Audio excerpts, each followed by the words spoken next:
Communism. There's a lot of excitement surrounding the term, though usually as an insult rather than an accurate political descriptor. You've probably heard people like Joe Biden called one, definitely Bernie Sanders, and maybe even Donald Trump, somehow. But what is communism beyond this ill-defined boogeyman that you were taught to hate? Isn't it just when no iPhone, Vuvuzuela, 300 Gorillion like you've read in the YouTube comments? Well, let's find out. Welcome to Socialism 101, a series designed to help educate people with no prior knowledge on the basics of socialism and communism from an explicitly Marxist-Leninist perspective.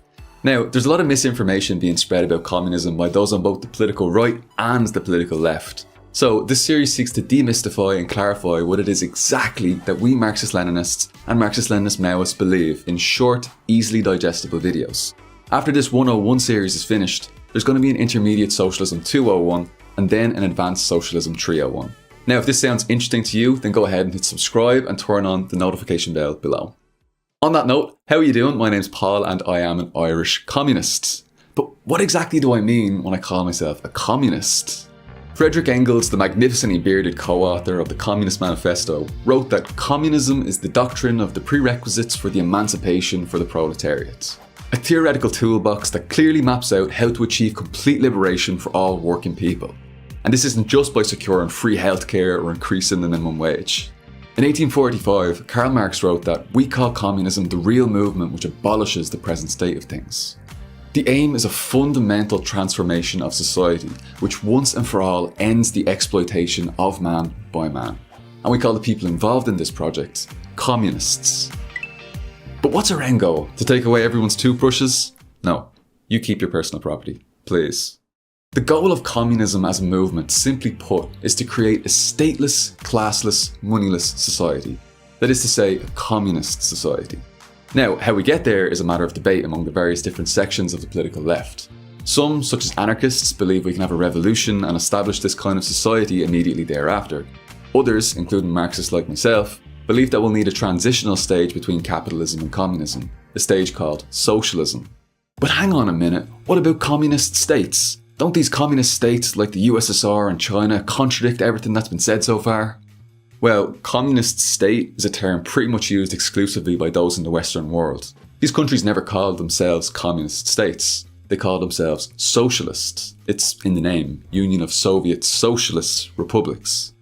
The term communist state is also an oxymoron, given that communism is, as we mentioned earlier, a stateless, classless, moneyless society. So, yeah, nice job, Western academic big brains. Now, rather than just seeing communism as a kind of society that we might implement in this country or in that country, it's more useful to understand it as a stage of historical development. We Marxists divide history into a number of stages corresponding to different modes of production. Now, we'll talk a little bit more about what exactly we mean by modes of production in the next video. But for now, let's briefly look at the different stages of historical development that we can identify. The first main stage that we can identify is called primitive communism. Think hunter-gatherer societies. The second stage of historical developments that we identify is slave society, such as those seen in ancient Greece and in ancient Rome. Following this, we see the development of feudalism, such as in Europe after the fall of the Roman Empire. After feudalism, we arrive at capitalism, such as in the modern United States of America.